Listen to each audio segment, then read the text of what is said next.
Welcome to the Nuts and Bolts of Real Estate Podcast. My name is Joe Bauer, and I'm here with my co-host Julie Clark. Julie, how you doing today? I'm good. I am surrounded by windows here in my home office, and I can't find a spot that isn't glaring sun in my face right now, which is super awesome. So, yeah, you guys get to enjoy me moving around a little bit today, maybe. But I'd rather be where you are because you are in one of my favorite places on the planet. Yeah, I'm in Bend, and I'm surrounded by wind right now. So if you see me moving around, it's because I'm cold and shivering. Oh, man. And Kaitlyn, we got our friend Kaitlyn Jackson from Dimension Law Group back with us today. We're going to go round two, guys, on updating you all on the tenant landlord laws. We're going to touch upon Tacoma and some of the other cities as well today towards the end of our show. So stay tuned. This is going to be jam-packed information. This is part two. If you didn't watch part one of our podcast and our show with Kaitlyn, where we initially covered this topic as well, Joe's going to drop it below, and you guys can go watch that one first and then watch this one second, or however you want to roll. Massive amounts of info coming at you today. So let's kick it off. Welcome, Kaitlyn. Hey, thanks for having me today. I'm looking forward to providing hopefully useful information for your listeners on what is happening right now in landlord tenant law, not just nationally, but statewide and locally, like I said, or like you were mentioning earlier. We've got some changes to Seattle, Tacoma, Burien, pretty much all the little cities surrounding Seattle. You're going to find that there's updates and changes. Well, let's jump into it. I'm going to literally just turn the mic over to you today because we have so much to cover. So let's do it. Great. So hopefully I don't end up repeating too much information from the last session that we had, but if I did, more information for your listeners to kind of settle in their knowledge of what's going on. So one of the biggest things that happened pretty recently was the CDC eviction moratorium was overturned by SCOTUS, which I think anybody who understood constitutional rights and property rights saw coming a long time ago. But it was good to kind of have that issue resolved. In addition, we have the CARES Act provisions that specifically affected some of the landlord tenant laws. Some of them sunsetted, but some of them will remain in effect because they did not provide an end date to certain protections. So if your property or a property of your client or a friend is subject to these CARES Act protections, you may need to make sure that you check a few boxes before you move forward with any terminations or with certain notices sent out to occupants of the property. An example there is that for terminating tenancies, the federal law in certain circumstances requires 30 days notice, regardless of what the state law allows. And many states do allow, for example, month-to-month tenancies to be terminated by, like a 20-day notice. Well, if your property is protected by the CARES Act, it may require an extended notice period. So those are just things to look out for at the federal level. How would you know if your property is covered? Well, there's a definition in the CARES Act, but then on top of that, there's a link. I think if you just Google link, like, is my property subject to the CARES Act? You can look at what is the definition of what is protected? Because if you own fewer than 4 homes, I think there's some exemptions from these protections. But mainly the issue is, do you have a mortgage on the property that is federally backed? And if it's federally backed and it fits into some other minor definitions, you probably are subject to the CARES Act. But thankfully, there are some websites, and I don't have them off the top of my head, but I would just Google it, that you can actually look at the definition, check your mortgage status, and pretty much discern whether or not you are subject to the CARES Act. My piece of advice is really just make sure you give 30 days notice if you can. But that's essentially where that's headed. I have a feeling, though, that even those provisions at some point will sunset, because we will hit a point where these protections are no longer needed and they may fall away. I don't see the benefit of having federal law long-standing for the, foreseeable forever future on terminating tenancies being, necessary. So moving on from the CARES Act, we know that the last governor's proclamation, which was the eviction moratorium in the state of Washington, the last iteration of that was 20-19.6. That expired June 30th of 2021. However, the issue is that the governor then implemented a new form of an eviction moratorium in Proclamation 21-09, which was then extended to 21-09.1 and now has been modified into 21-09.2. So essentially, what those are different versions of the eviction moratorium and different timelines for ending. So right now, the current iteration is 21-09.2, which is an eviction moratorium statewide that is set to expire October 31st. But what it really is sort of described as is a bridge moratorium. Its intention is to bridge the gap between creating these eviction resolution pilot programs in each county, give them time to get set up. So what had happened with the state legislature in April and May was they created these programs in state law that said every county basically needs to have these eviction resolution pilot programs up and running. And that has not happened in every county yet. And so the governor's office with these iterations is trying to give the counties time to actually get their programs operational.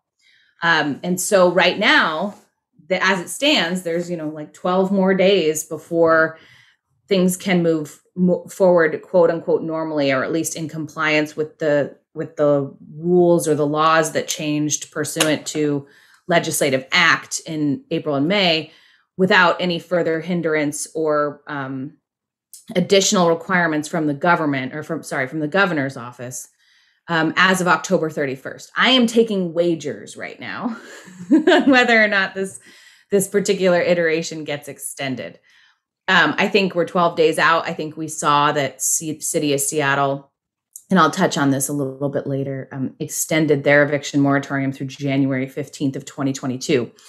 And then on top of that, Seattle also has their winter eviction moratorium, which is also in place until March of 2022. So I am thinking, I'm not necessarily a betting person, but I'm thinking that this iteration may be extended as well. So let me just recap. At the moment, the statewide moratorium runs through October 31st, and we have by the time this is out, actually, it might be 12. I don't know how quick Joel pushed this, but maybe 2 days, 2 weeks. So we might maybe give us an update, confirm with us back, maybe Kaitlyn, if you can, whether they extended it or not. We'll probably all be able to read the news, but statewide, right now, as we're doing this on October 19th, is October 31st, which you're anticipating, taking bets that it'll get extended. But the City of Seattle, for example, and we'll go to other cities later, already has all their overlays in place through June of 2022. It's actually March of 2022 for Seattle. Yeah, because they have two different moratoriums that are stacked on top of each other. Both this emergency eviction moratorium that's COVID related, right? Right. And then on top of that, they have an already in place annual eviction moratorium during the winter that takes place between, I think it's December 1st. It's either November or December 1st every year and expires March 1st of the following year. Like you cannot evict someone. What was the June thing you said though? Didn't you say there was a June thing? I thought maybe I misspoke.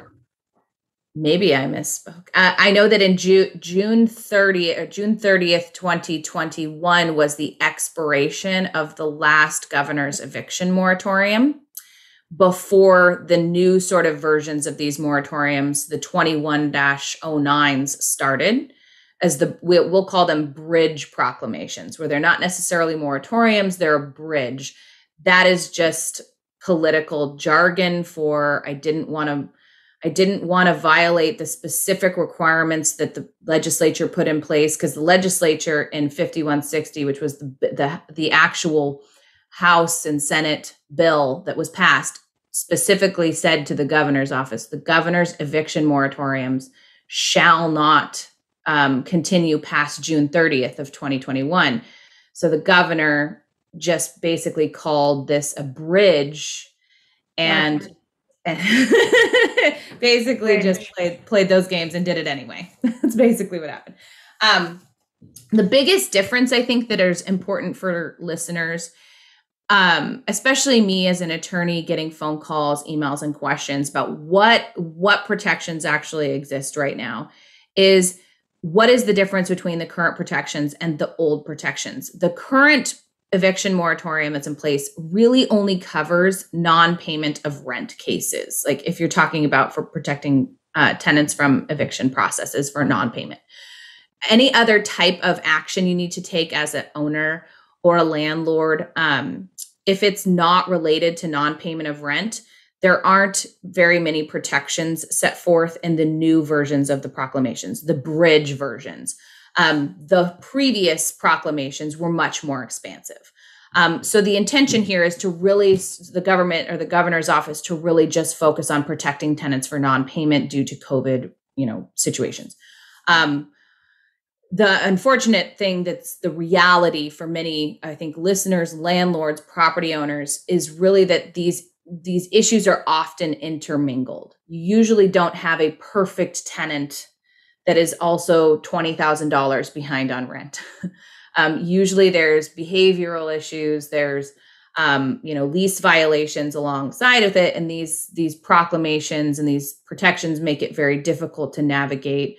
Well, can I move forward or can I not move forward because I have this list of other issues? And the current proclamation that's in place, 21-09.2, basically says if any action is based in whole or in part on non-payment of rent, then you have to go through this, process. And I'll get into that process here in a little bit. So if there's an argument that by the tenant that the issue is partially based on rent, whether you say it or not, that can cause further delays if you need to get access to your property for some reason. So, but that's the biggest difference. So I think this would be a good moment to sort of go through what does the current bridge proclamation require in terms of non-payment of rent cases? Because if you're a property owner, property manager, getting paid is probably the most important aspect of your job or of your, capitalizing on your asset. So essentially what has to happen is that between now, if you're dealing with rent that has accrued between February 29th of 2020 and July 31st of 2021, so that's roughly a year and 5 months, any unpaid rent that came into existence during that time period, landlords are prohibited from serving any notice that requires the tenant to vacate until both the county that the property is located in has a rental assistance program and eviction resolution pilot program that are operational. The newest version of the Bridge Proclamation thankfully defined operational, but it has to be a program located in the county in which the rental property is located in, and they are receiving or able to receive applications for rental assistance from eligible renters and landlords, and is currently dispersing or able to disperse funds. So that's like part one of what has to be in existence for you to even serve your notice. You can't serve your notice unless you have an operational program in that county. And then the second part of that is a tenant has to be provided with and has since July 1st, 2021, rejected or failed to respond within 14 days of receipt of a notice and an opportunity to participate in that operational rental assistance program. So basically, first thing you have to establish is, does my county have an operational eviction resolution pilot program? And if so, then I need to send a notice to that tenant, giving them the opportunity to participate in that program. If the tenant does not, respond or decide to participate within 14 days, then you may have guidance from that county's local standing order in the Superior Court about what your next steps have to take.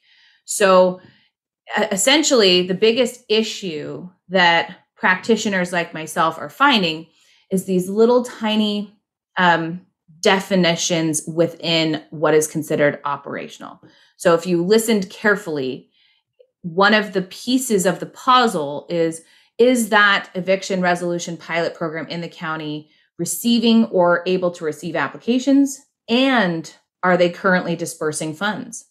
And many of these programs have an online platform that will say, okay, submit your application. And then they can basically just respond or choose not to respond or say, we are not dispersing funds right now. And so if you have a program that looks like it exists, like if you're looking up to see, do we have one in Snohomish County, for example, you're researching, is there ERPP up and running? You have to somehow confirm that they're actively dispersing funds before you'd even have the right to serve the notice. And that's a really, that process is near impossible to really. So they can turn it on and off maybe one day they're. Exactly. So what I would do is if I was a landlord and I checked and it said yes, I would screenshot it, or I would, of that, and you just grab that proof that on that day that I gave my notice, dated the same as the date of my screen, that I had the right to give that notice. Is that fair? Yeah. Yes and no. I mean, yes, if it's accepting applications, because remember, you have to have both elements, that it's accepting applications and it's dispersing. Now, whether they're dispersing funds is totally unknowable to you until you've actually submitted an application and they've accepted it. So what we're finding is that you could go through the entire process. You send your 14-day notice for the tenant to participate. The tenant even participates and submits their own application for assistance. And then it just sits there for an unknown period of time. I have cases where applications have been submitted back in May of this year, and there's no status update. So even though it looks like the program is operational, there is no timeline for them to respond. There is no requirement to force them to respond, because really they can just say they're not operational because they are not currently dispersing funds right now. So it's one of those issues that has to be navigated sort of carefully. And many. I lost track. What are we even trying to accomplish right now? Are we trying to accomplish what is it? Why we're doing this? I've lost track of. Yeah. So we're trying to get rent and rental assistance. So the whole point of all these legislative barriers to moving forward with a notice is because the governor's office has said we need a bridge between these programs becoming operational and landlords being able to move forward and getting their funds or their properties back, right? And so this process is what is put up to sort of bridge the gap in time. They're trying to protect it. However, to me, it feels like a self-fulfilling prophecy. If there's no reason for these programs to get moving because there's no penalty or no danger to the tenant that things will move forward without them, that's, then the governor's office gets to turn around and say, oh, well, we still have all this money we need to disperse and it hasn't been dispersed yet. We need another bridge. So it's just kind of a fascinating cycle. But yeah, the whole point of this is to help get tenants and landlords access to these rental assistance funds that have been provided by the federal government and also the state government for basically reinstating tenancies that have fallen, behind within the last 2 years-ish, right? This is where we're at now. So that's the navigation structure for non-payment of rent cases while this current proclamation is in place. many people are intimidated by this process, rightfully so, especially landlords, and are electing to try to just wait until these proclamations expire before they do anything. The other issue that is likely to come up if you are a landlord that does decide to participate is that the mitigation fund, so some of the funds that have been set aside for landlords, is limited in how much you can recover. So the Washington State Landlord Mitigation Program limits landlords for up to $15,000. And if you accept those funds, many of the documents will say you cannot pursue the tenant directly for anything more than the $15,000 that you've accepted from the government. Now, I think I touched on this last time, but if you have a tenant whose rent is, $2,000 a month, they've been in non-payment status since March of 2020, you're now well beyond $15,000 in what you're owed. So by accepting any funds from the government, you're risking having to walk away from tens of thousands of dollars of what you're actually owed. So that's another, and the longer these moratoriums go in place, the more dollars actually get stacked against the tenant for liability on that. You know what I wanted to, was thinking the other day, one of my shower thoughts, there's an insurance policy called business interruption insurance, right? Yeah, many times, yes. And isn't this considered an interruption of your business in some ways, that you'd be able to make an insurance claim if you had that on your policy? I wish I could answer that question, but that's going to depend on your policy, and that's going to depend on your Joe, note to self, we're going to ask Elaine Eugenio to come on the podcast. But I can tell you this from experience with other clients, that definition of what is an interruption is incredibly narrow. So I don't think that there's actually as many policy holders out there who would benefit from that type of a claim as I would hope. Well, maybe, yeah, I'm curious because that sparked my interest. But what are you having clients that are like, what in the hell? I can't pay my debt on my property because I'm not getting paid. Are you having anybody in that situation? Oh, I'm having many clients' homes foreclosed on. The rental properties are being foreclosed on because they can't pay the mortgage on it. And there's worse cases.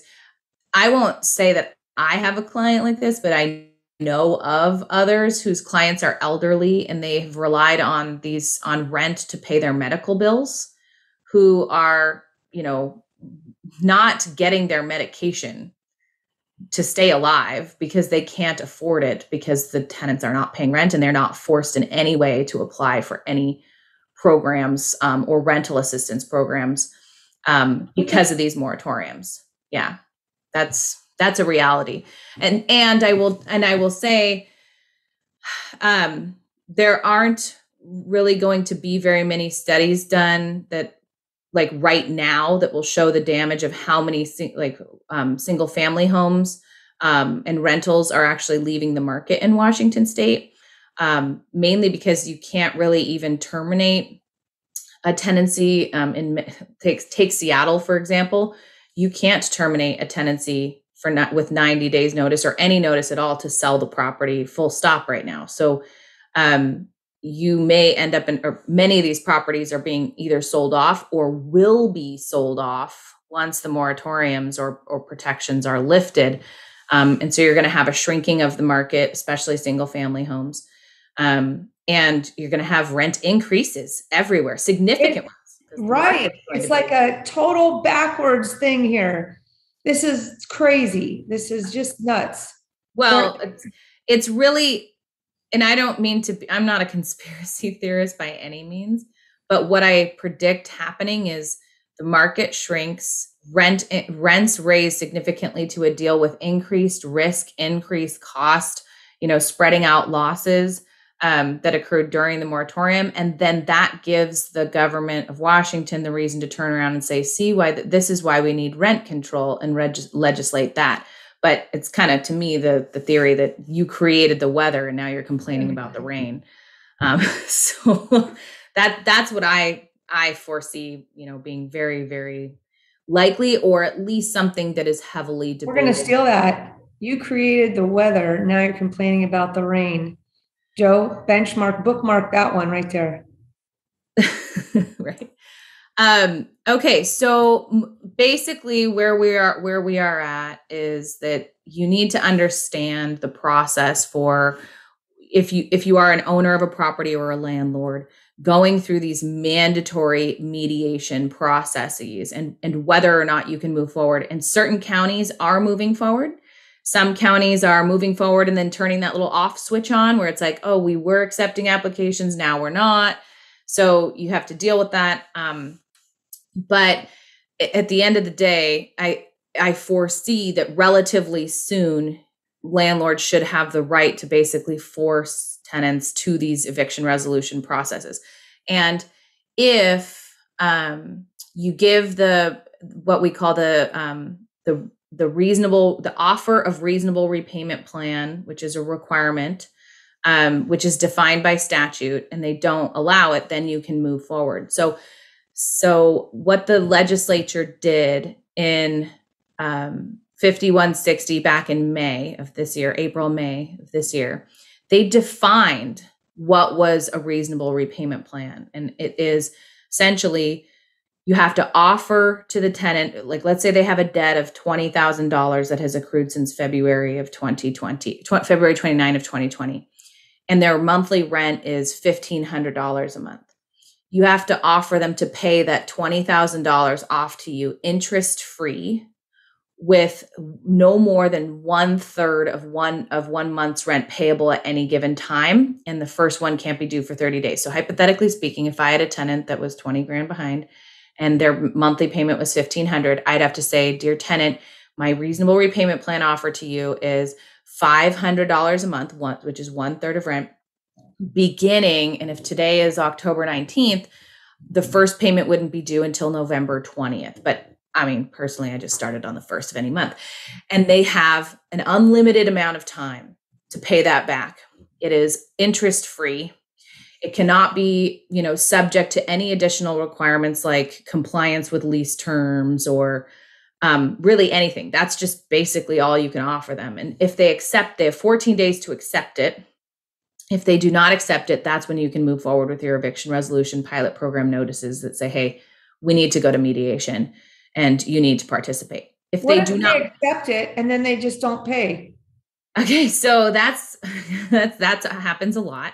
So that's the portion where you can either submit the pilot program documents, like the offer to mediate this issue with them.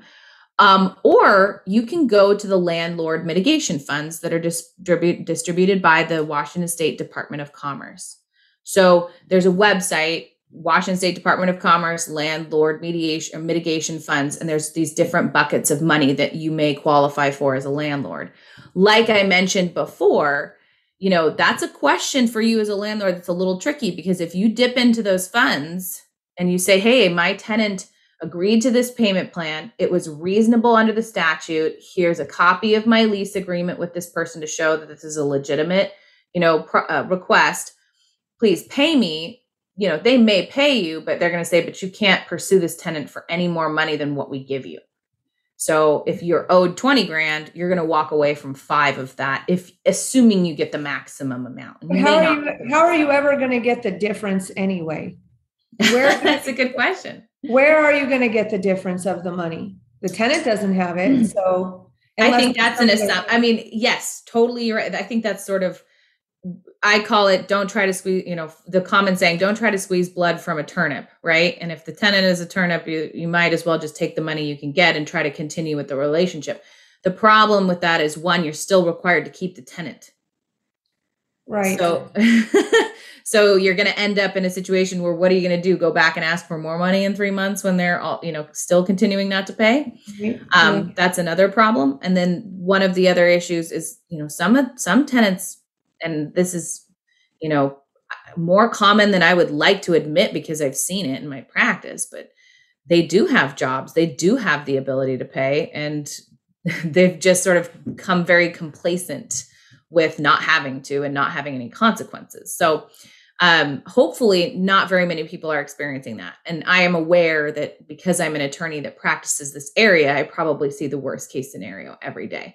Kind of like what I assume nurses in If the any of this, though, can affect the tenant's credit, or is there some rule there that That's a really good question. So it's the proclamation speaks to in what is an enforceable debt, and also the House bills that were passed also put prohibitions on reporting tenants' credit. So until you've actually gone through the formal processes and gotten a judgment, you can't really do anything to report negatively on on a tenant. How about if somebody wants to rent from me and I say, great, part of my application process is I need to call your previous landlord?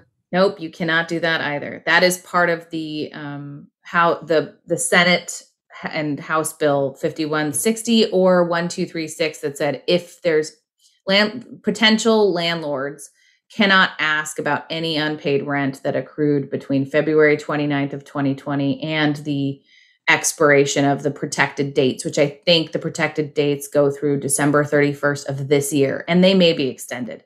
So you can either tell a future landlord if you have a tenant moving out about unpaid rent that accrued during that time period, and as the prospective landlord, you cannot ask about it. I can call up and I say, how was your experience with Johnny? My experience was my experience with, I would say my experience with Johnny is that they were a tenant between this date and this date. Right. That's pretty much all I'm saying. Right? Yeah, exactly. This is absolutely nutty and crazy. So the whole point right now we were talking about is the path to try and evict somebody. If you want to try and evict somebody, for non-payment of rent, right? For non-payment of rent, you have to offer up this reasonable payment plan based on the terms you told us. Mm-hmm. And then if they don't accept that, you can move forward. You can move forward if your county has an operational eviction resolution pilot program that you can apply to. Right. And the definition of operational we discussed is a little bit right. But if there is no, that's it. So there is no, that's it. Those are your choices. If that doesn't exist, you can't move forward. Can't do anything. Right. If you don't have an operational rental assistance program, you can't even serve the notice at all. But once you serve the notice, then you can get the funds, and then you're stuck with that tenant and getting some of that money maybe until it basically starts over. Then you're, right? Then you're talking about the reasonable repayment plan. So the reasonable repayment plan offer is different than the notice. So first, you always have to start with the reasonable repayment plan, because if they accept it, you really should just be focused on getting that money through the reasonable repayment program, gotcha. through the reasonable payment arrangement. Then if there's a default of that, or if they don't agree to it, then you have to offer them that opportunity to participate in the mediation program. They have 14 days also to respond to that. So they've kind of used 14 days consistently as like the response period. So you're going to hear 14 days a lot. 14 days to respond to the offer of the reasonable repayment program, then 14 days to respond to the opportunity to participate in the eviction mediation program process. And then if they do participate in the eviction resolution program, that's a whole other bag of rocks that you have to deal with. And that's assuming, once again, that you can't even offer them to participate in that eviction resolution pilot program unless it's operational. You can't start that even conversation if you don't have an operational program within the county the property is located in. So you have a lot of boxes to check. So moving through, let's say hypothetically, you have a program that's operational. And if you look at Pierce County, they've got a pretty much, almost operational program going, if not fully. And then Snohomish County, I think there was an article recently that showed that they have been giving out the most money of almost any program. They're good to go. So let's say hypothetically, you've got the 14-day notice or the 14-day offer of the reasonable repayment plan. The tenant responded, but declined it. Was just like, you know what? I can't afford this. And then you moved forward and sent them the 14-day notice or offered to participate in the mediation program, but they signed up. They said, yeah, let's do it. That process, county by county, is really also another confusing, process, because each program runs differently on different timelines even. So, for example, I've heard that King County, if you do voluntarily participate in their program as a tenant, they only have one mediation a week that they have as a schedule on their schedule. And I don't know if they've updated that since I've, talked to my contact there who did it. But that means that if you have, hundreds of people applying, thousands of people applying, when will that ever happen? When will you ever get your mediation done? So that's another problem, is there's also a struggle with getting the mediation process completed. The process requires that before you can move forward and go to the court, right, and say, hey, court, now it's time for you to resolve this rent issue, you have to have a certification of compliance from the mediation program. And that's another issue, is there some of them, even if you're participating, even if you show up to mediation, even if you do everything right, and it doesn't resolve itself because maybe the tenant's just like, no, I don't want to pay more than $3 a month, and I don't care what you tell me, I'm not going to do it. Some of the mediation programs are just not issuing the certifications, and nobody knows when they will, or they're not giving you a timeline. And so then again, you're stuck in this no man's land. What if my tenant has lived there for 2 years, 24 months, let's say, and their lease expires during this process, or their lease is expiring during all this process, and I'm in Seattle or whatever? I can't give them Well, you just said the magic word there. You're in Seattle. Okay. So, is there any way I'm not going to evict them. Can I give them is there any way that I can, since they've been there a long time, they're not a new tenant, they've been on the lease, I can't give them a notice to vacate at all? You can do nothing if you're in Seattle. What if I'm in federal? No, that's a bad one. Nope. You're just going to keep stepping it. Let's just say not a regular runs, a city or a local county that has no additional protections other than the state protections. The question is, it depends. So if their lease expires, and you did everything right according to the new just cause ordinances. So let's say, hypothetically speaking, they had a 2-year lease. You sent your, and it was the initial lease term. You sent the 60-day notice ahead of the expiration that the lease term would be deemed expired for no cause. And you checked all those boxes. You could move forward, hypothetically speaking, with an eviction or an unlawful detainer if they refuse to leave at the end of their lease. The problem that I foresee with that is if you've already started an action or a mediation process regarding non-payment of rent and it's not going well, the secret language in the current bridge proclamation says, for dealing with any action based in whole or in part on rent arrears accrued between February 29th, 2020 and July 31st, 2021. So there's an argument there by the tenant and the tenant's attorneys that the reason you're really moving forward is based in some part on non-payment of rent. But if I never applied to that program, I never did anything, and their lease was expiring. Right. Yeah. So I have seen those cases move forward successfully in many instances. In regards to giving them a notice to vacate. Right. So at that point, if you already did your 60-day notice of non-renewal and they are still there after the expiration, you don't need to give any further notice. You just serve and file an unlawful detainer because they are in holdover status. And so those ones are not, those types of cases are not protected by the current bridge proclamation. You may have local issues that you need to deal with, but by the bridge, no, this does not stop you from doing that. What if somebody was there for, now in a regular city, they were just there on their first 1-year term? Is there a 2-year lease? That we're getting into the Seattle stuff, right?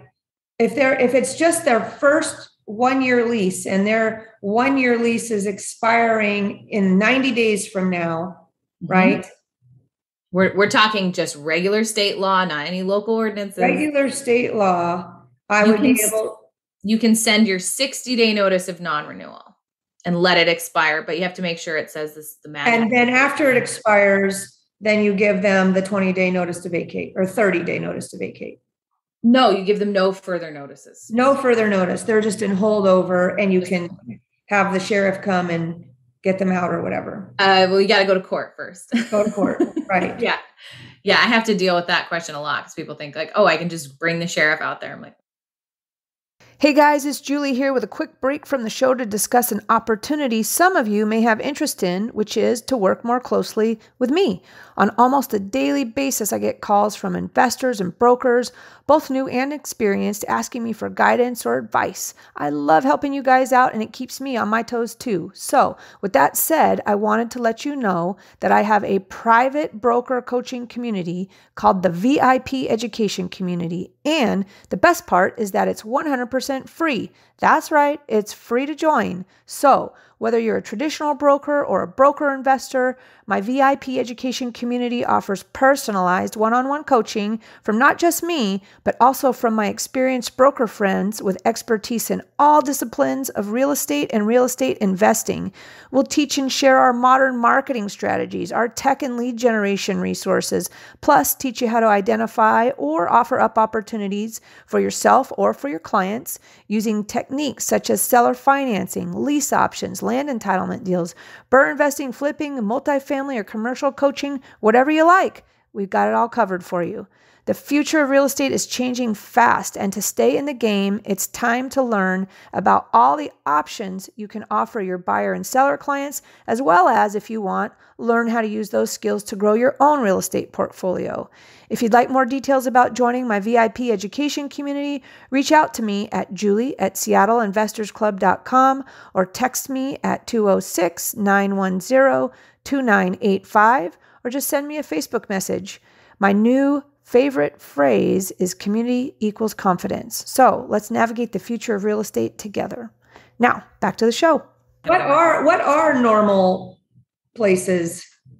I mean, this is city by city. I think Snohomish County is still pretty state. They pretty much just let the state run the landlord tenant acts. But I expect that the current political race that's in place in Snohomish County at the city council level may change that. If you have to look at what the platform is that you're voting for, and if there's a housing platform, then you need to be concerned that things will change there. Yeah. So that same question, and I'm in Seattle, okay? And then that's when that's the whole just cause thing that kicks in, right? Well, just cause is statewide now. Just cause is statewide. So if I'm in Seattle and I have a lease that's expiring in 90 or 120 days, and I've never applied for anything to get any money, so I'm not going to cross that line. And this comes down to first or second lease term type stuff, right? In Seattle, which we covered in the first podcast. Doesn't it? Yeah. First or second lease term actually is that's the state law. Okay. Basically, it just has to, you have the right to terminate or let a lease expire for no reason or cause statewide if the lease is for a certain amount of time and it's in the initial lease term, or it never went month to month and it doesn't have month to month terms in it. There's a whole bullet point list that you have to hit. That's not just Seattle, that is statewide now. So whatever was sort of normal in Seattle is now also statewide. But if somebody's month to month, right? And let's say they've lived there for 3 years, 5 years, and they're month to month because the building owner that's what they did. They're old school, mom and pop. They've been there long term. Doesn't that just mean that, or I'm asking that you can't give just your notice is a longer period of time? Or you just can't give them the notice at all? They have to be on the lease in order to give them the notice. So you got to put them on a lease in order to be even to give them a notice, right? Well, okay. There's two ordinances that affect the city of Seattle right now, which is they have their own eviction moratorium that does not allow you to terminate even for cause. So whether that's month to month or term is irrelevant in Seattle right now. The only reason you can terminate anyone's tenancy in the city of Seattle is if they are a significant and immediate health and safety risk to others. And that is a whole, process. If we are not if we're talking outside of Seattle's, COVID related eviction moratorium and their winter eviction moratorium, and we're just talking like outside of COVID regular, if you're in the city of Seattle and you have a month-to-month tenancy with anyone, you have to give a reason that the city of Seattle has pre-approved in their ordinance for why you are terminating the tenancy. And you have to give the timeline associated with that reason. So hypothetically speaking, if you, outside of COVID, that would be a 90-day notice of intent to sell the property or a 90-day notice of intent to personally occupy the property as a primary residence. Those are some of the causal reasons to terminate a month-to-month tenancy. If they are a term tenancy, state law protects term tenancies in the sense where if it doesn't fit this like narrow definition, then you have to have a reason why you're not renewing or why you're not, basically why you're terminating that term as well. Gotcha. If that makes any sense. And it doesn't make a whole lot of sense because there's so many layers you have to peel back first before you can figure out what you have the right to do. And Seattle's obviously the most extensive right now. I mean, I think the most recent, and we'll get into this as I go down the process here, but Seattle has passed a mandatory offer of renewal. So the state does not require you to, mandatorily, you must offer this tenancy to this tenant again, but City of Seattle does. So you basically are very limited in what you can even let a tenancy terminate for. If somebody's a holdover tenant, let's say somebody moved out that had somebody living with them and that person, like a roommate, stayed in there, you have to offer that roommate a lease. That's one of the things, right? You have to offer it to them, even though they weren't the one on the original lease. The original leaseholder left. Somebody else stayed behind, the stay behind tenant. Are you allowed to screen that person at all?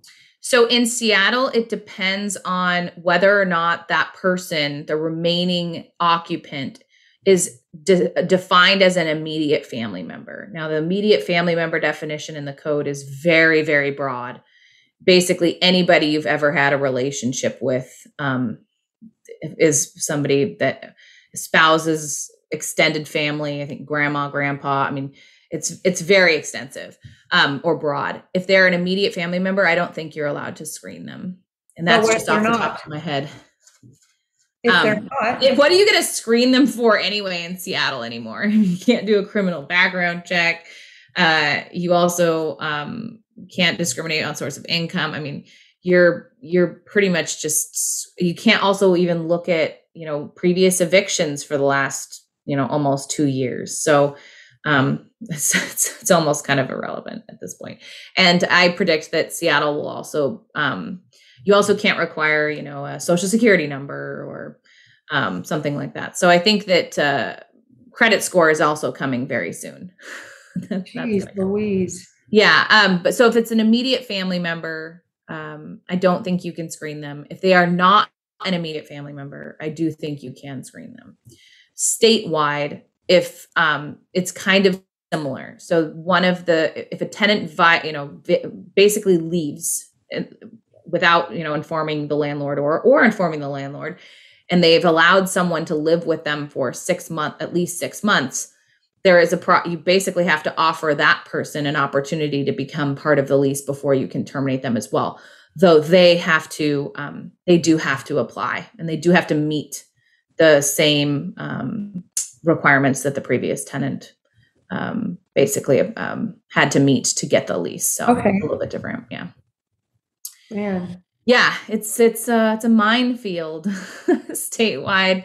I'm secretly sort of hoping that one day we just decide, okay, let's just have the state run these laws, like having all the local city ordinances and also you have county ordinances on top of that is just becoming so cumbersome.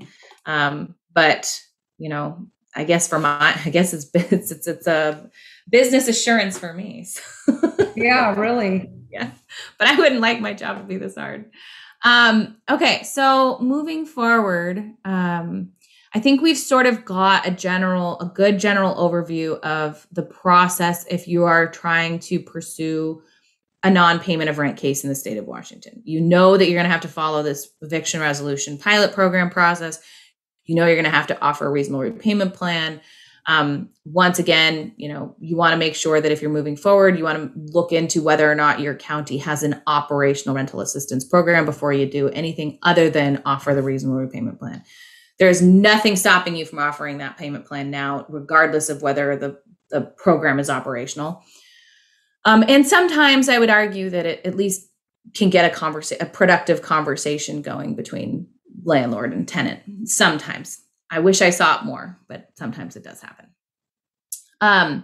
So the other big changes that have happened since our last conversation is that the just cause ordinance, state law, just cause termination provisions from 1236 and the eviction resolution programs of 5160 have now been codified into landlord tenant law. So if you're somebody that is comfortable reviewing RCW 5918, which is the statewide Residential Landlord Tenant Act, that's now you can find this information in the actual act itself. So the pilot programs, the eviction resolution pilot programs are found in 5918-630, whereas the statewide just cause termination limitations are found generally in 5918-650. There are some pieces of those acts that were spread out in other places, but those are the general places where you can find that information. So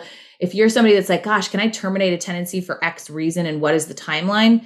You'd want to go to, and you know that your county doesn't, or your state doesn't have, or sorry, your city doesn't have any additional protections. That's where you'd go to look for that information. Okay, so moving on to also one big point about new laws being implemented is now we have statewide right to counsel for indigent tenants. So I don't know if I talked about this last time, but now tenants who make 200% or less of the federal poverty line qualify for a free lawyer. And I'm sorry, I hate that word, free lawyer, a taxpayer funded attorney under the state's new right to counsel program. And they should, seek immediate legal assistance if they receive, a notice to terminate. 200% of the federal poverty line right now is $25,760 for one person, or $53,000 for a family of four. So that's just sort of to give you context. So what will happen is, if you go through this eviction resolution pilot program, or if you serve a notice to terminate for any reason, if the tenant qualifies, they will, have access to basically a public eviction defender. And that person's job is to basically try to find reasons why you can't move forward. So what we are finding is that that's another barrier to moving a case forward, because if you have a right to counsel, but your county hasn't actually created a program or trained attorneys to be the public defenders, if you will, and I'm just using that loosely because it's more understandable, cases are getting delayed significantly. I know of a case where the public defender was assigned to the case, and then just kept coming to court over and over again saying he wasn't trained, so he wasn't competent to actually defend this person, and to continue delaying the case, which I thought was just beyond fascinating to me, that you could be assigned a case by the county and they can assign somebody who self-identifies as incompetent. That's just okay. So that's another little hiccup to deal with. So moving forward into Seattle, I think we talked a little bit about it. Seattle's a hot mess of legislation when it comes to landlord tenant rights. As many people probably already heard, they extended their eviction moratorium through January 15th of 2022, and they have the winter eviction moratorium. So you already have that. So we know that the only reason you can evict somebody right now is because they're a significant and immediate health and safety risk. But they also passed 180-day rent increase notice, and that goes into effect November 9th of this year. So that means that if you are planning on raising rent, you have to give 180 days notice in order to put that into effect if your property is in the city of Seattle. It includes all increases to periodic or monthly housing costs, except for changes to subsidies. So if you have a parking fee that needs to increase, or if you have garbage fees that need to increase, if it's anything that would be considered periodic and it's going to increase, and I'm sorry, that's correct. Sorry, I needed to go back a second. You need to give 120 days or 180 days notice before those can increase. All rent increases for month-to-month tenancies issued on or after November 9th must provide the 180 days notice. So if you have increases that you're going to send notices out about, get them out before November 9th, or you're going to be. Is there a layer on top of how much that rent increase can be? What if it's more than 10%? Do you know what I mean, in Seattle?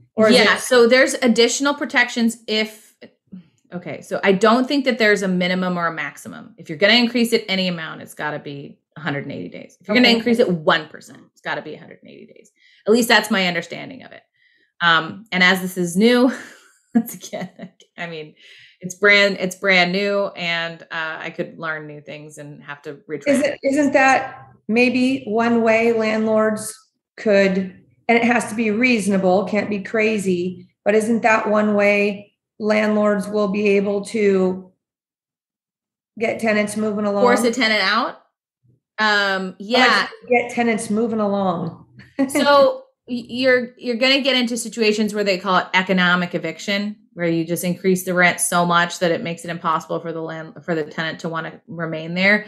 Once again, you have to remember every indigent tenant has a right to counsel now. They're going to get a taxpayer funded attorney. And if something is unreasonable, you're going to get into economic eviction world, and you could end up having to pay a lot of money to that tenant to vacate or potentially even deal with damages. So, but if they're not indigenous, there's a lot of people that are having problems with the not indigenous crowd of tenants, right? I hear you. Yeah, right. There are a lot of them. I mean, I think we're going to get into more about like the 10% maximum minimum, issues in Seattle with the mandatory relocation assistance program that was created. So I think that's where it's more, the 10% issue is more appropriately discussed. But the reality here is that if you're going to increase any costs in Seattle and it's month to month, you need to give 180 days notice of that.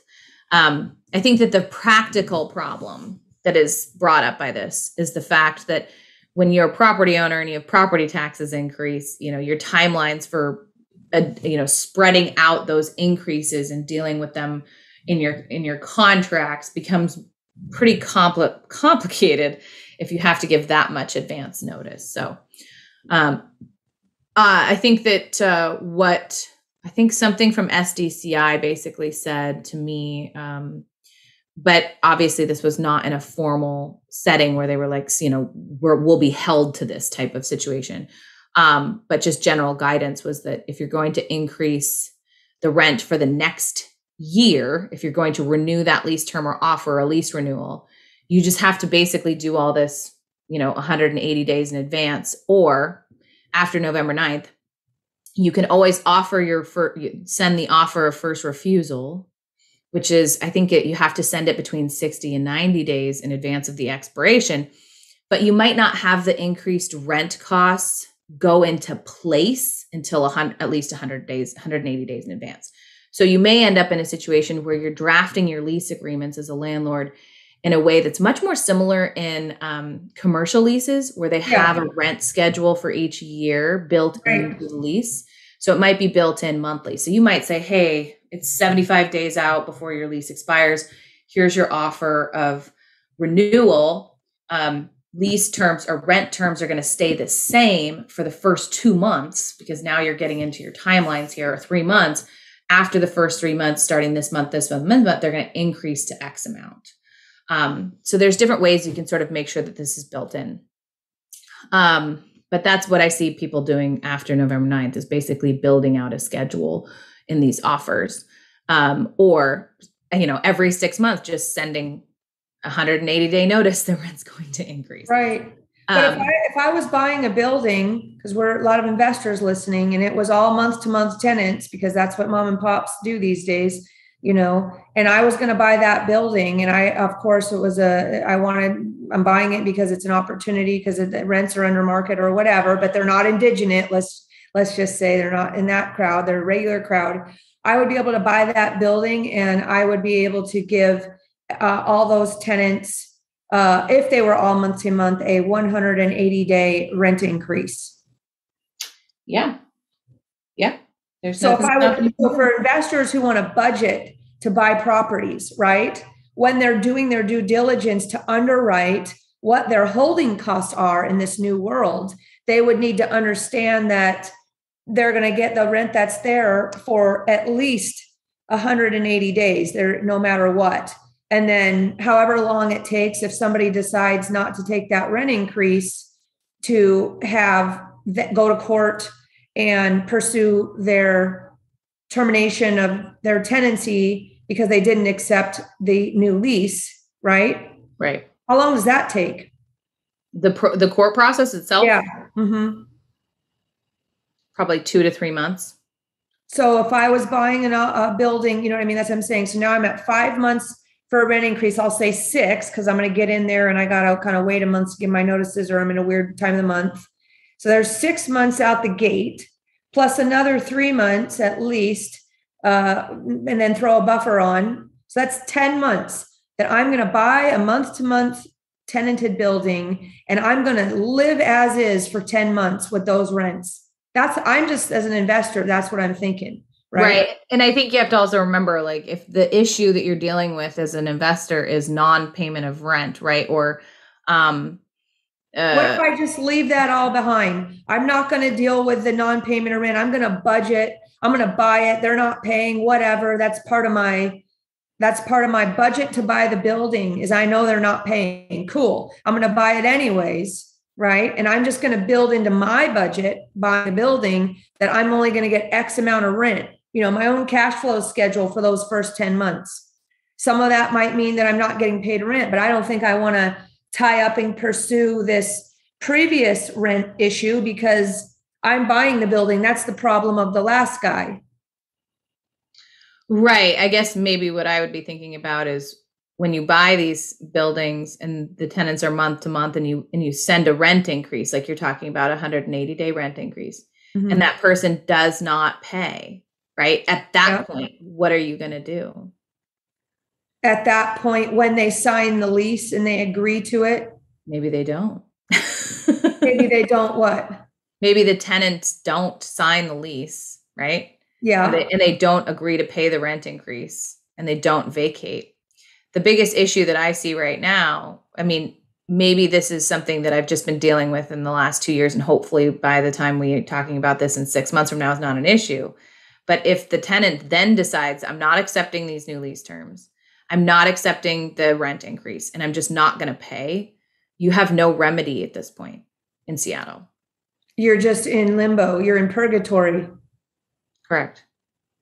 You're in purgatory. Right. And if you're thinking about, okay, well, then the mandatory mediation process needs to play out.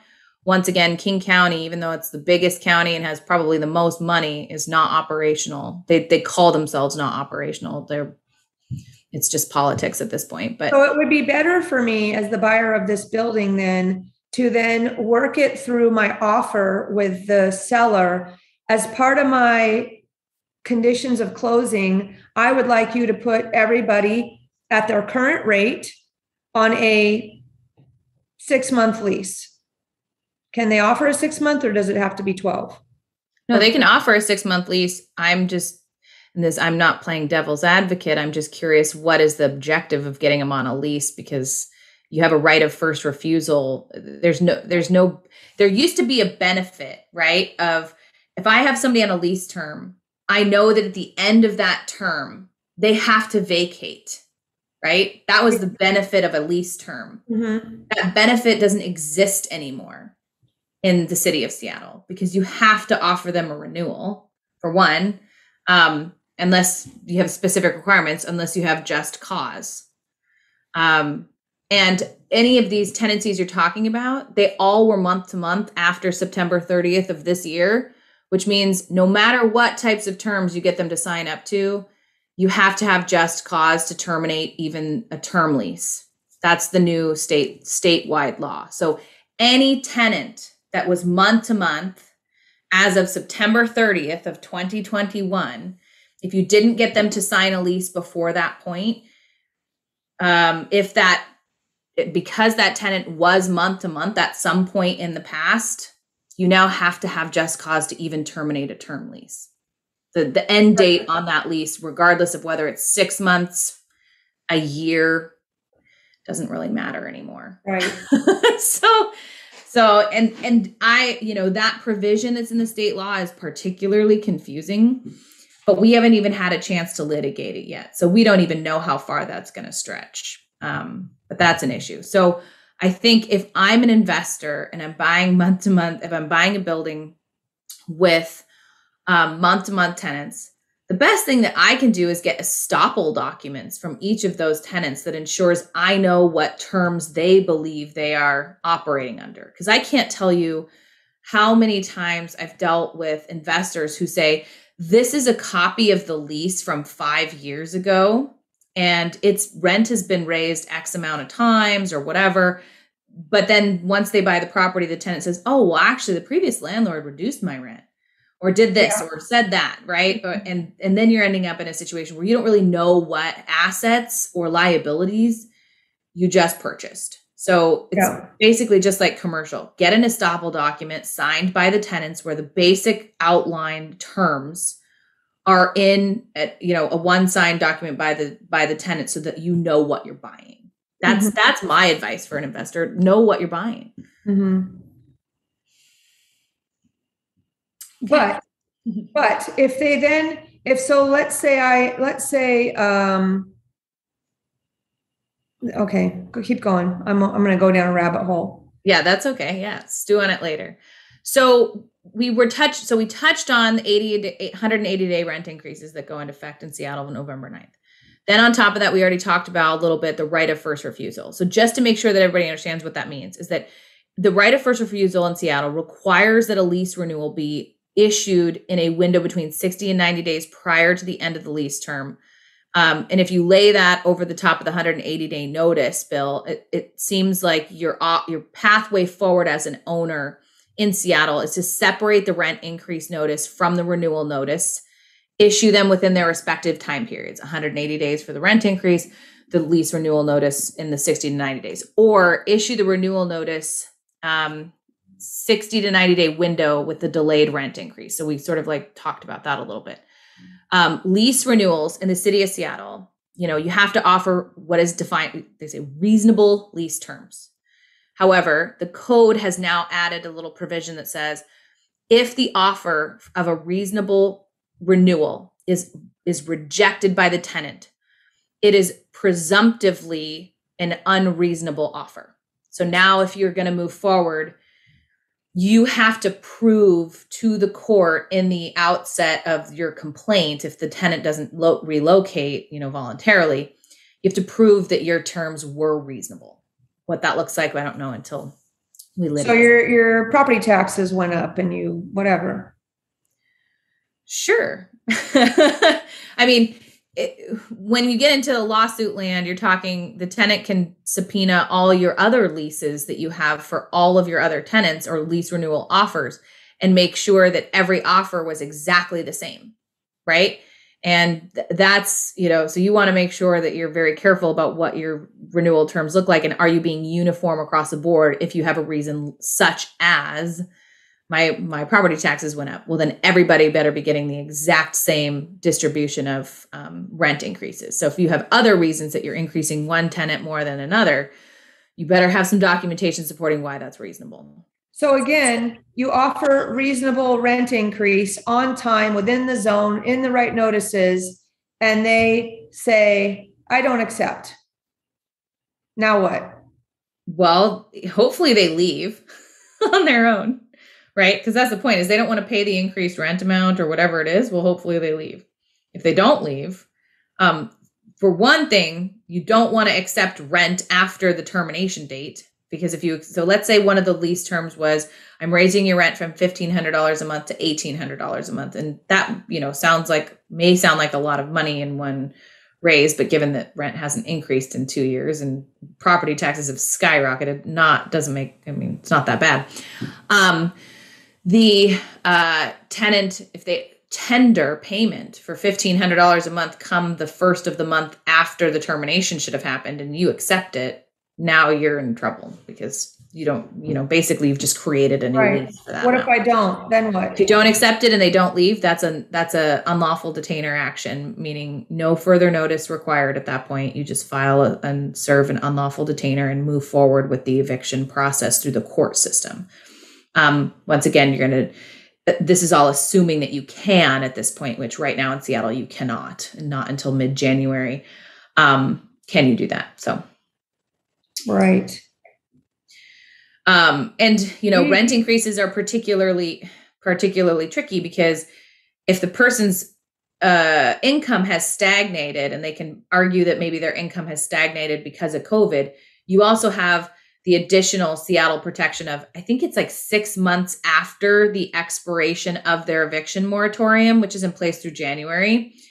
Then they have an automatic defense to any eviction based on COVID for 6 more months. So even if you've offered the reasonable lease renewal, it has increased rent.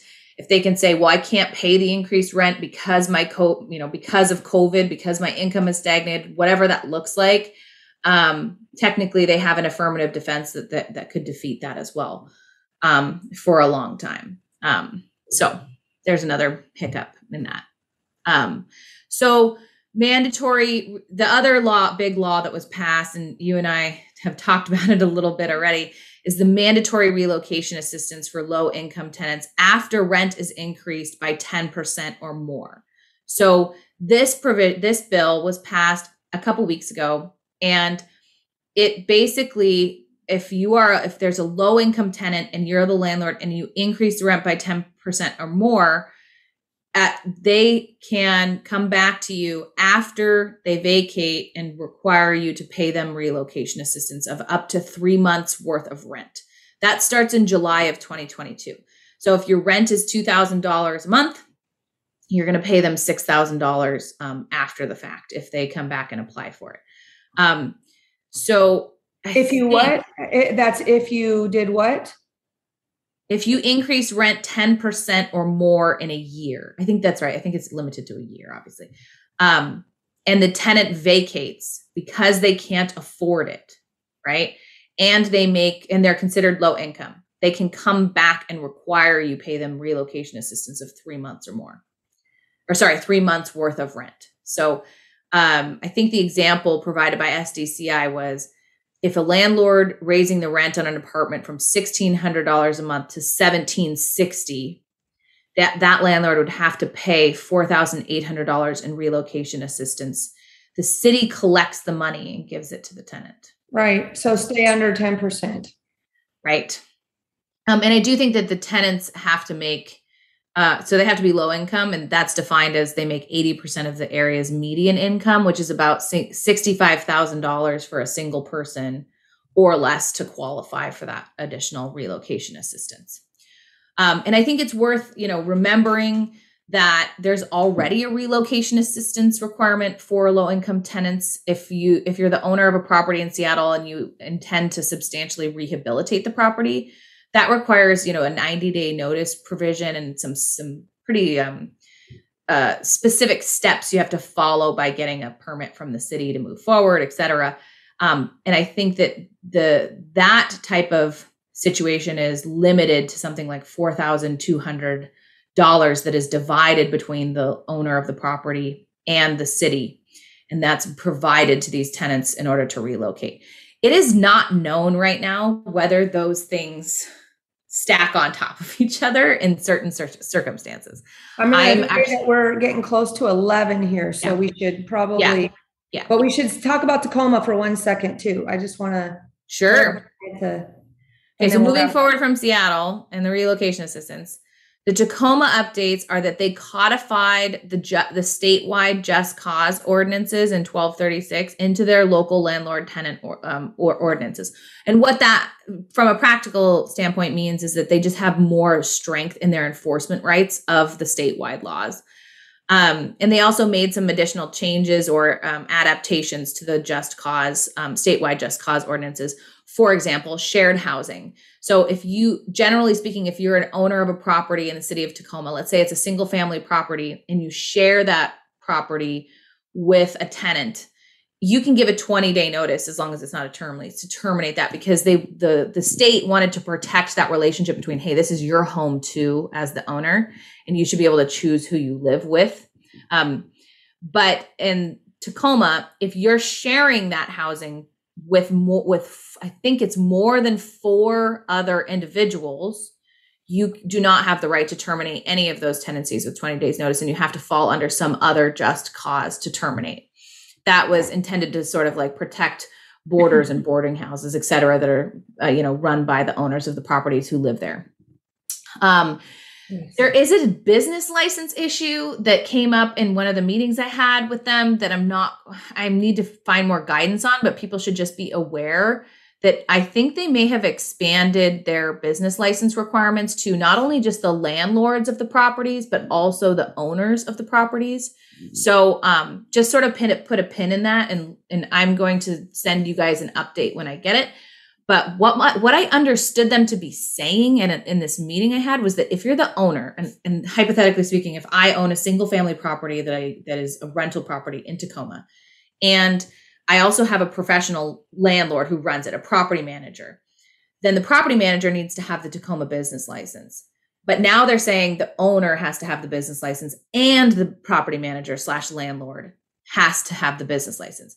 If that's the case, I see issues with that, because now the state's basically getting 2 business licenses out of the same business, essentially. So, but that's something to put a pin in for later. They also increased their fines for non-compliance with any of their landlord-tenant laws, notice requirements, et cetera. So if you violate it, I think the general rule is any violation that they find is $500 a day for the first 10 days. And if it's not corrected within those 10 days, it jumps to $1,000 a day. What the hell? Yeah. There are some proposals that they are going to. Is that just for Tacoma? Yeah. What the Seattle doesn't have that type of. What's the? I don't remember off the top of my head what Seattle's is, and it's changed a lot. So, but I do think Tacoma's is particularly aggressive.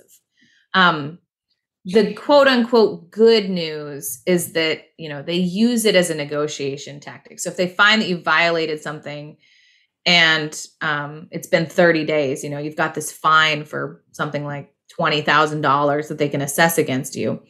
They usually use that to just force you to compliance and waive most of it. That's what I've experienced and heard from other practitioners in this area as well. But that's also a problem in the sense it's like, just issue the fine, make it a reasonable fine. But I think that these fines that we're discussing or penalties are pretty excessive, and they may be challenged from a constitutional standpoint as excessive. I wouldn't be surprised, because that's pretty excessive. The proposals that they have coming up are a late fee cap. So capping what landlords can actually charge for late fees for non-payment or late payments, and then increasing the notice of proposed sale requirements. So if you're going to sell the property, right now, state law says 90 days, right? But I think Tacoma is going to probably or it's at least talked about right now that they're going to propose an extended timeline for that beyond 90 days. So that's Tacoma. Just before we sign off here, Burien and Kenmore also extended their local eviction moratoriums. Burien just matched Seattle, so theirs is stretched to January 15th, 2022. However, Burien is a little bit more, I won't say lax, I will say forgiving, that if you are going to sell the property or personally occupy it, you are allowed to send the 90-day notices in Burien and do that, which Seattle does not allow landlords to do at this time. So that's the lay of the land. It's dense. It's horrifying. Every day is an adventure in landlord, tenant, attorney world. If you wanted to sell your property or move into your property in Seattle, did you just say you cannot? Isn't that you cannot do that? No, in Seattle, the only reason you can terminate someone's tenancy is because they are a significant and immediate health and safety risk. Okay.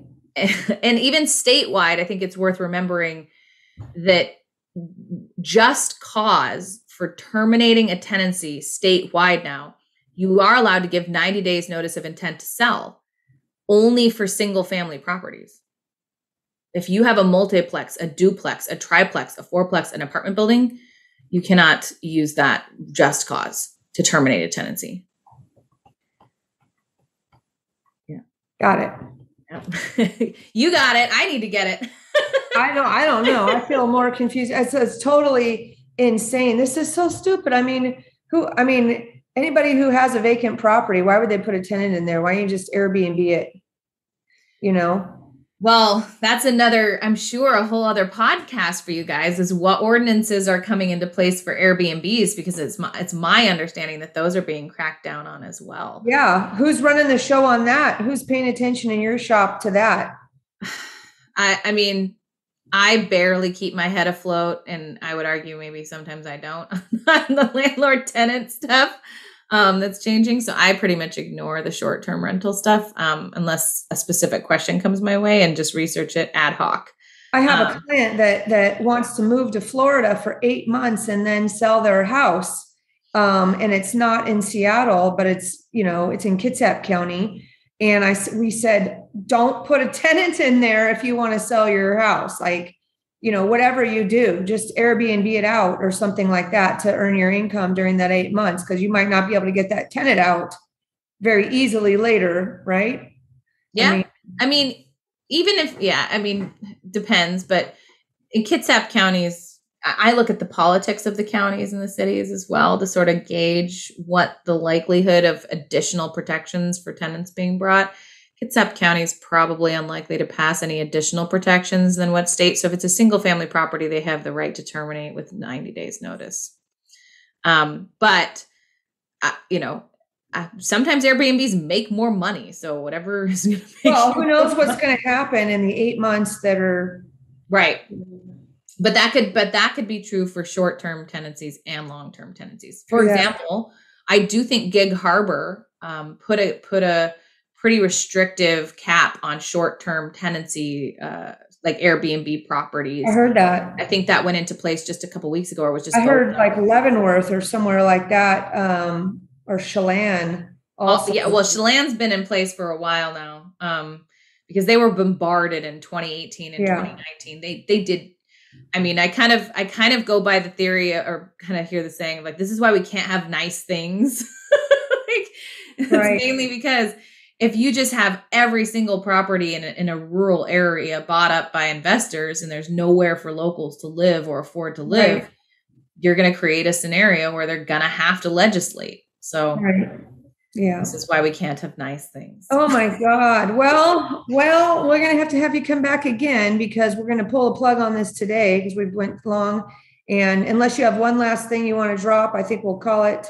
I don't have anything else other than, I know it's going to take you guys 2 weeks. And so the current eviction proclamation 21-09.2 may have expired. I'd be more than happy to jump on and just do a verbal update if that's possible. Yeah. A few days after the beginning of November. Okay. And as you guys know, I'm not going to be in the office after, November 20th or so. So That's right. you might want to take advantage of that. Right. You guys didn't realize that there's actually 4 of us on this podcast today. Right. That's correct. Right. Yeah. You guys can read between the lines on that one. We won't out you there. Well, awesome stuff. Joe, how you doing? You warm enough? Woo, it's cold out here, guys. Sorry. We could go on forever, right? It's cold in landlord tenant world too. Yeah. I don't know. Which one's colder? Is it colder in Bend or colder in Seattle? My God. It's crazy stuff, you guys. Just stupid. It's crazy stupid. But all right, Joe, give us the details. Kaitlyn Jackson, everybody, Dimension Law Group in Tukwila. That's where you guys are at, right? Correct. And you can contact, she has an intake form, which I have, or you can reach out to her if you want that intake form.